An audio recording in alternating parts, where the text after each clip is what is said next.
আসসালামু আলাইকুম নমস্কাৰ আজি লৈ আহিছো আপোনালোকৰ মাজত টাটাৰ মিনি ষ্টাৰ বাছ 24 সিটাৰৰ সৈতে এখন গাড়ী টাটা মাৰ্কপলৰ গাড়ী এখন দেখাত যিমান ধুনীয়া কামতো ইমান ধুনীয়া এখন গাড়ী ষ্টাফৰ কাৰণে বেষ্ট গাড়ী এখন স্কুল টুৰিষ্ট লগতে পাহাৰীয়া আৰু সিটিৰ কাৰণে বেষ্ট গাড়ী এখন গাড়ী ল'ব পাৰে সিটি আৰু পাহাৰীয়া এলেকাত ঘূৰাতে এখন গাড়ী বহুত ইজি হ'ব সৰু হোৱাৰ কাৰণে যদি আপুনি কম ইনভেষ্টমেন্ট আৰু কম মেইনটেনেন্স খৰচত বেছি ইনকাম কৰা গাড়ী এখন ল'ব বিচাৰে তেতিয়াহলে এখন bus is best Tata star bus prime LP 412 BS6 phase 2 ভাৰ্জনৰ ডিজেল গাড়ী এখন সিটিং কেপাসিটি 24+D 2x2 দিয়া আছে এইফালে দুটা দিয়া আছে সিট কমফৰ্টেবল এভাৰেজ ঠিকে থাকে আছে হ্যান্ডৰেষ্ট এখন দিয়া আছে হেডৰেষ্ট এখন দিয়া আছে শৰ্ট জাৰ্নি কাৰণে ঠিক আছে 100 কিলোমিটাৰৰ ভিতৰত চলিব কাৰণে এখন ঠিক আছে বাস সিটটো লেগ স্পেস বহুতখিনি দিয়া আছে এই দেখা পাইছে বেলেগ বাসত ইমান লেগ স্পেস দিয়া নাই এখনত বহুতখিনি দিয়া আছে ভৰিখন কমপ্লিট মেলিব পাৰি ইয়াতে এখন হ্যান্ড গ্ৰিপ দিয়া আছে ইয়াতে দেখা পাইছে এজন মানুহ আৰামত থিয় হৈ যাব পাৰিব মানে দুটা সিটৰ মাজত যিখিনি গ্যাপ এজন মানুহ থিয় হোৱাৰ পিছতো আৰু এজন মানুহ আৰামত পাৰ হৈ যাব পাৰিব দুইফালে দুটা ৰেক দিয়া আছে বেগ ৰখাৰ কাৰণে পিছফালে দিয়া আছে ইমাৰ্জেন্সি এক্সিট গ্লাছ লগতে ইফালে এটা দিয়া আছে ইমাৰ্জেন্সি এক্সিট ডোৰ ইয়াতে হামাৰ দিয়া আছে ইয়াতে এখন ইমাৰ্জেন্সি উইন্ডো দিয়া আছে গাড়ীখনত দুটা ইমাৰ্জেন্সি উইন্ডো দিয়া আছে আৰু এখন ইমাৰ্জেন্সি ডোৰ দিয়া আছে গাড়ীখনত দুটা ফায়াৰ এক্সটিংগুইশাৰ দিয়া আছে ইয়াতে দিয়া আছে হেল্থ কিট ফায়াৰ এলাৰ্ম এখন দিয়া আছে আহক গাড়ীখনৰ ইঞ্জিন আৰু পাৰফৰমেন্সৰ কথা আলোচনা কৰো গাড়ীখনৰ ইঞ্জিন দিয়া আছে টাটা 4SPCR গাড়ীখনৰ ইঞ্জিন পাৱাৰ 92 কিলোৱাট গাড়ীখনৰ engine torque 350 Nm 120 horse power clutch dimension 310 mm gearbox GB400 cable shift 5+ reverse steering power steering tilt and telescopic দেখা পাইছে ডিজিটাল ইনস্ট্ৰুমেন্ট ক্লাষ্টাৰ এখন সুইচ দিয়া আছে কাট অফ সুইচ মই অন কৰি দিলো কাট অফ সুইচটো দিয়াৰ কাৰণে বহুত ভাল বেটাৰী ডাউন নহয় ইয়াতে দিয়া আছে heavy mode light mode fan switch emergency ডোৰ open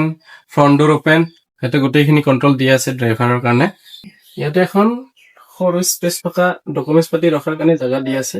এটা কৈছে তাতে দিয়া আছে এখন ডিজিটাল নেম প্লেট গাড়ীখনৰ ওভাৰঅল লেন্থ 3600 mm গাড়ীখনৰ ফ্ৰন্ট ওভাৰহেং 1430 mm গাড়ীখনৰ ৰিয়াৰ ওভাৰহেং 2160 mm গাড়ীখনৰ ওভাৰঅল হাইট 2910 mm গাড়ীখনৰ উইথ মানে বহল 2200 mm গাড়ীখনৰ গ্ৰাউণ্ড ক্লিয়াৰেন্স দিয়া আছে 180 mm গাড়ীখনৰ GVW মেক্সিমাম 7 টন এখন বাস আমাৰ চাৰিটা চকাৰ বাস আগৰ চকাৰ পিছফালে এখন দৰ্জা দিয়া আছে অটোমেটিক ইয়াতে দিয়া আছে টাটা ষ্টাৰ বাস বেজিং দিয়া আছে লগতে ধুনীয়া স্পিকাৰ এখন দিয়া আছে পিছফালেও দিয়া আছে টায়াৰ দিয়া আছে 215/75R ৰেডিয়েল টিউবলেছ টায়াৰ চকাটো খৰচ বহুত কম জেকেট টায়াৰ লগোৱা আছে এখন বাছত suspension parabolic leaf spring heavy load capacity low maintenance cost গাড়ীখনৰ ব্ৰেক দিয়া আছে এয়াৰ ব্ৰেক গাড়ীখনৰ বেটাৰী দিয়া আছে 12 ভোল্টৰ with cut off switch fuel tank capacity দিয়া আছে 120 লিটাৰ ডিজেল গাড়ীখনৰ ডিএফ ট্যাঙ্ক 18 লিটাৰ এতিয়া হক গাড়ীখনৰ মেইনটেনেন্স কষ্ট ওয়াৰেন্টি প্ৰাইস আৰু ফাইনান্সৰ বিষয়ে আলোচনা কৰো গাড়ীখন BS6 ফেজ 2 ভাৰ্জন হোৱাৰ বাবে 10 to 12 মাইলেজ পাব পাৰ লিটাৰত এপ্ৰক্স আপোনাৰ বাছ এখনৰ বাবে ভাল মাইলেজ বুলি ক'ব পাৰি লগতে 40000 কিলোমিটাৰ চলোৱাৰ পিছত মাত্ৰ এবাৰ সাৰ্ভিসিং কৰিলে হ'ব যত অনলি অইল চেঞ্জ আৰু মাইনৰ চেক কৰিলে হ'ব ফাৰ্স্ট তিনিটা সাৰ্ভিসিং ফ্ৰী অফ কষ্ট বহুত লো মেইনটেনেন্স কষ্ট লগতে মেজৰ প্ৰবলেম বিলাক আমাৰ ওয়াৰেন্টিত কভাৰ হৈ যাব গাড়ীখনৰ ৱাৰেণ্টি 4 ইয়াৰ 4 লাখ কিলোমিটাৰলৈকে কমপ্লিট ড্ৰাইভ লাইনৰ ওপৰত। আহক এতিয়া গাড়ীখনৰ প্ৰাইচলৈ যাওঁ। গাড়ীখনৰ এক্স ৰুম প্ৰাইচ আছে 23,99,000। গাড়ীখনৰ ইঞ্চুৰেঞ্চ 45,000 1 ইয়াৰ। গাড়ীখনৰ RC পাৰমিট এপ্ৰক্স 42,000।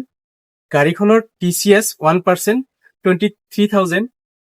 যদি আপোনাৰ GST ফাইল আছে তেতিয়াহ'লে ৰিফাণ্ড পাই যাব। গাড়ীখনৰ অন ৰোড প্ৰাইচ 25,09,000। ইয়াৰ পৰা লেছ হ'ব, মই কৰাই দিম, মোক যোগাযোগ কৰিলে হ'ল। 25,09,000 গাড়ীখন কেছত ল'লে, আৰু যদি ফাইনেন্সত ল'ব বিচাৰে 20% ডাউন পেমেণ্ট দিলেই গাড়ীখন ওলাই পৰিব।